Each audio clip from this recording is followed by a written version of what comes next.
የወፍ ጎጆ በአርናንና በካርታል ምክንያት ሶመር ከነቤተሰቡ የችግር ማዕበል ውስጥ ገብቷል። ቤታቸው ኦና ሆኗል።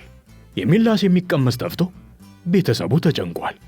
በሌላ በኩል ካርታል ወንድሙ ሶመርን እንዳይጎዳው ዶኒሽ በመሃላቸው በመግባት ሰላም እንዲሆኑ ለማድረግ እየጣረች ነው። እኔ ምልሽ ሶመር ወንድሜ እንደሆነ ካንቺ ውጭ የሚያውቅ ሰው አለ እንዴ? አይ ማንም አያውቅም። ሶመር እንደማያውቅ አስባለሁ ይላል ካርታል። አይ አያውቅም። እኔ ምልሽ ግን ማን ነው የነገረሽ? አይ ማን እንደነገረኝ እንኳን አልነገረም። ዳሪያ እባክሽ ንገሪኝ።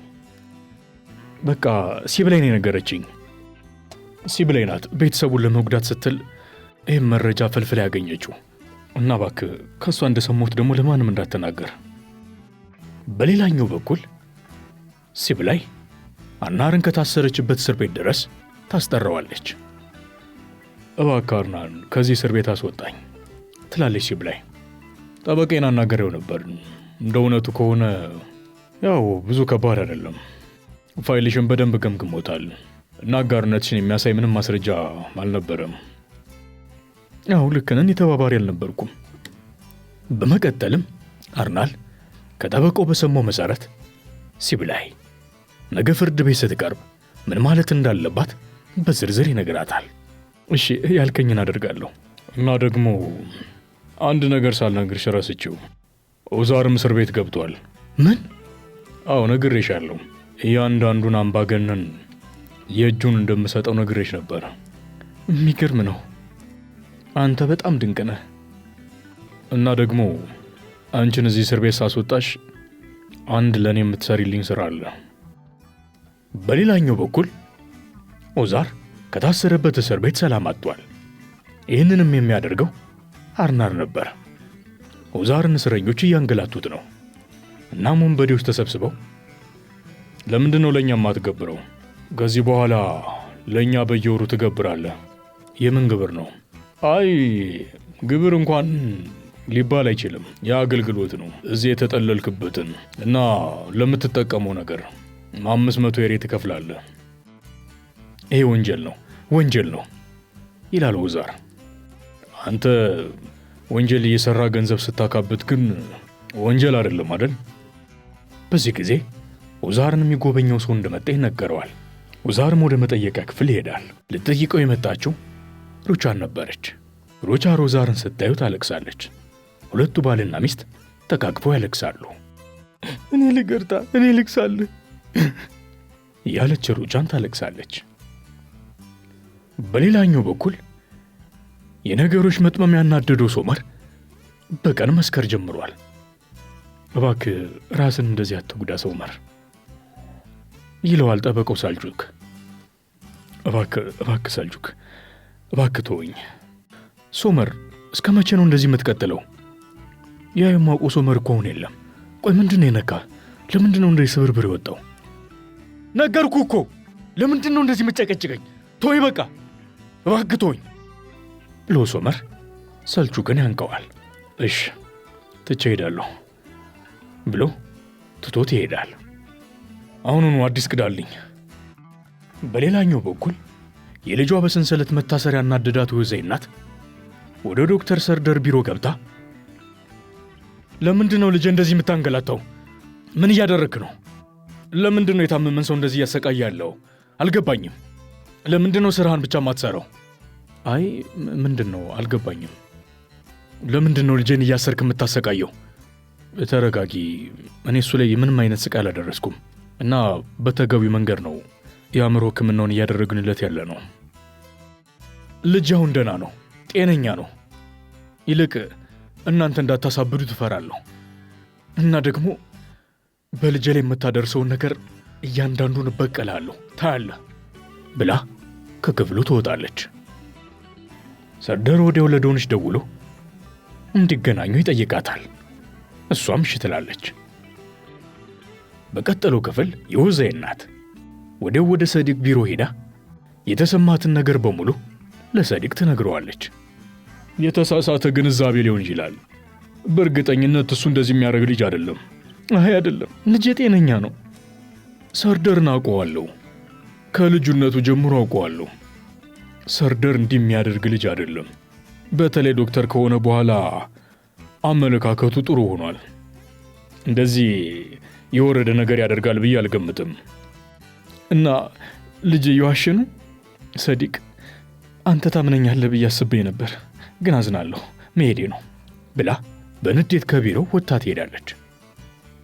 በቀጠለው ትዕይንት ሰርደርና ዶኒሽ ይገናኛሉ። ሰርደርም የኡዛይ እናት ያለችውን በሙሉ ይነግራታል። ታውቃለህ ሰርደር፣ አጎቴ ፋቲ ክሱን እንደሚያነሳ ተናግሯል። ለምንድን ነው የሚያነሳው? ልጁ እኮ ወንጀለኛ ነው። እንዴት ነፃ እንዲለቀቅ ትፈልጋላችሁ? ላደረገው ነገር ዋጋ መክፈል አለበት። በስር ካልተቀጣ ነገ መድገሙ አይቀርም። አይ እኔም ከአጎቴ ፋቲ ጋር እስማማለሁ። ምንድን ነው የምታወሪው? ይኸውልህ እናቱ በጣም ነው የተጎዳችው። በቃ እሷ እንዳለችው ከሆነ ከተለቀቀ በኋላ ወደ ኢስታንቡል ተያይዞ ይሄዳሉ እና ከዛ ትንከባከበዋለች። እና እሱን አመንሻት? አዎ በቃ ከህይወቴ ከራቀ ችግር የለብኝም። እኔ ብቻ ከህይወቴ እንዲርቅ ነው የምፈልገው። እናቱ ተንኮለኛ ናት፣ እየዋሸች ነው።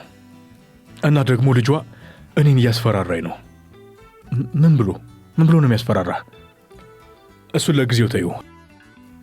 እኔ ግን የገረመኝ እሷን ማመናችሁ ነው። እሷ አውቃ ልጇ እንዲፈታላት ፈልጋ ነው። ወይ ምን ማድረግ እንችላለን? ግን እርግጠኛ ነኝ እሱን ወደ ኢስታንቡል ተወስዷለች። ከዛ በኋላ እኔም እፎይታ አገኛለሁ። ደግሞ ከማመን ውጭ ምንም አማራጭ የለንም። እባክህ እኔ የምልህን ስማኝ። ችግር የለውም፣ እንደፈለጋችሁ አድርጉ። ግን ትንሽ ቆይቶ እንደተሳሳታችሁ ይገባችኋል። ሰርደር ይናደዳል። በሌላኛው በኩል ኡዛይ ከሐኪም ቤት ወንጀል ፈጽሞ ለመውጣት ስለት እያዘጋጀ ነው። በሌላኛው በኩል ካርታል ሩቻንን መንገድ ላይ አዝናና ተክዛ ያገኛታል። ካርታል ከመኪናው በመውረድ ሰው ወዳለችበት ይሄዳል። ከዛም ቱርካኗ ይዛላ ስትመጣ ከረጋጥ ቆሞ ይመለከታል። በቀጠለው ትዕይንት ካርታልና ሶመር ሳይቀጣጠሩ አንድ መጠጥ ቤት ይገናኛሉ። በዚህ ጊዜ ሁለቱም ንዴት ይሰማቸዋል። አንዱ አንደኛውን እያየ ጥርሱን ይነክሳል። በቀጠለው ትዕይንት ቱርካን ሩቻል እንዲህ በወደቀችበት ጊዜ ከጎኗ ሆና እየተንከባከበቻት ነው። ተመችቶሻል ሩቻል ትላለች ቱርካን። ቱርካን እባክሽ እንደዚህ ያልሽ ውስጤን አትጉጂው። ምን አደረግኩ? አንቺ እኔ ከማደርግልሽ ተቃራኒውን የምታደርጊው። ሁልጊዜም አንቺ ትክክል ነሽ እና ውለታሽን ደግሞ አንድ ቀን መልሳለሁ። አይዞሽ ሁሉም ያልፋል ብላ ቱርካን ከክፍሏ ትወጣለች። በቀጠለው ትዕይንት ሰርዳር ዶኒሽን ቤቷ ድረስ ሸኝቷል። ሊመለስ ሲል ሰዲቅ ያገኘዋል። ሰርዳር ነው። የሚያስቸኩል ጉዳይ ከሌለ ላናግር እፈልጋለሁ ብሎ ወደ ውስጥ ይዞት ይገባል። ሰርዳር ቤት ይገባል። ሰርዳር ዛሬ ኡዛይን እናት ወደ እኔ መታ ነበር እና ለነገሩ ያለችውን እኔም አላምንበትም። አንድ ነገር ልጠይቅ ያስቤ ነበር። ቆይ እኔ አጎቴ ስታስበው እሱ ያለችውን ነገር ማድረግ ይመስልሃል? አይ እንደዛ እንኳን መታረግ አይመስለኝም። ግን ምን መሰለህ ሰርዳር፣ ያው ሌላ አማራጭ ስለሌለን እኮ ነው። ሰው ዋሽታለች እና ደግሞ በነፃ እንዲለቀቅ መፍቀዳችሁን አልወደድኩትም። እኔ ግን አንተ ከእናቱ ጋር ያለ ቅርበት ይመስለኛል ይህን ውሳኔ እንድትወስኑ ያደረጋችሁ። ምን ማለት ነው ሰርዳር? ምን አይነት ንግግር ነው? እኔ በጭራሽ እሱ እንዲፈታ አልፈልግም። በቃ አልገባኝም። እኔ ከእናቱ ጋር ያለ ግንኙነት ምንድን ነው? አይ እሱን አላውቅም። ተናገር፣ ምንድን ነው? በዚህ ጊዜ ዶኒሽ የአባቷን ጩኸት ሰምታ ወደ ውስጥ ትገባለች። ዶኒሽ ወደ ውስጥ ስትገባ ሰዲቅ ሰርዳርን በጥፊ ልመተው ሲል ትደርሳለች። ዶኒሽ ሰርዳርን ይዘው ወደ ውጭ ትወጣለች። ሰዲቅ በጣም ተናዷል። በቀጠለው ትዕይንት ሳይቀጣጠሩ የተገናኙት ካርታልና ሶመር ጠንቅቅ ብለው ሰክረዋል። እኩለ ሌሊት ላይ ካርታል ሂሳብ ከፍሎ ወደ ቤቱ ለሄድ ይነሳል። በዚህ ጊዜ ቁጭ ብለው ሲጠባበቁት የቆዩት ወንበዴዎች አንደኛው ተነስቶ ካርታል በር ላይ እንደደረሰ ይገፋዋል። ይቅርታ የምን ይቅርታ ነው የምትለው? መተገጨኝ እኮ አንተ ነህ። ዞር በል ብሎ ወንበዴው ካርታልን ይወረውረዋል። በዚህ ጊዜ ካርታል ከወንበዴው ጋር ይደባደባል።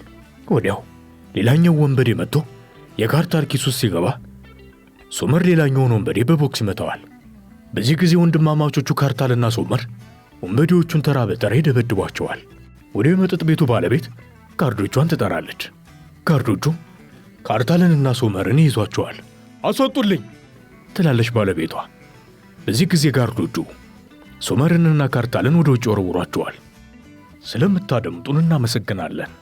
ቀጣይ በሌላ ክፍል እስክንገናኝ ድረስ ሰላም ሁኑ።